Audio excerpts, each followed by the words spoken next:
गुरुचरित्राचा आहे ना 14वा आणि 18वा असे छोटे छोटे ग्रंथ भेटतात. तर 14वा अध्याय पण कसं सेपरेट घेतलेलं बरं असतं. कसं आपण रोज मोठ्या ग्रंथाला हात लावलेलं चांगलं नसतं, म्हणजे लावू नये रोज रोज. तर त्यामुळे हे छोटे ग्रंथ मी घेतलेले आहे.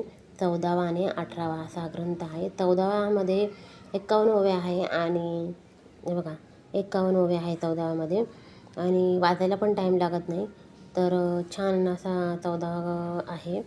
15 रुपयेचा आहे आणि मी कसं केंद्राच्या बाहेर ते स्टॉल असतो ना, मग तिथून घेतलेला आहे. बाकीच्या शॉपमध्ये मोस्ट ऑफ भेटते नाही, तर केंद्राच्या बाहेर भेटतात. तर 14वा आणि हा 18वा अध्याय आहे.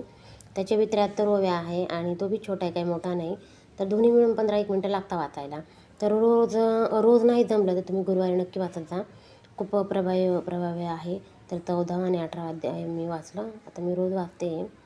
तर नंतर मग आपलं स्वामी चरित्र त्याचे 3 अध्याय 13, 14, 15 असे 3 अध्याय पठण करून घेतले. ते बी छोटे, त्याला बी टाईम लागत नाही. तर असं मस्तपैकी दोन्ही पण वाचून घेतले आणि अशी म्हणजे देवपूजा झाली. तर चला बाय, भेटू नेक्स्ट व्हिडिओमध्ये. जाता जाता चॅनल सबस्क्राईब करा. श्री स्वामी समर्थ.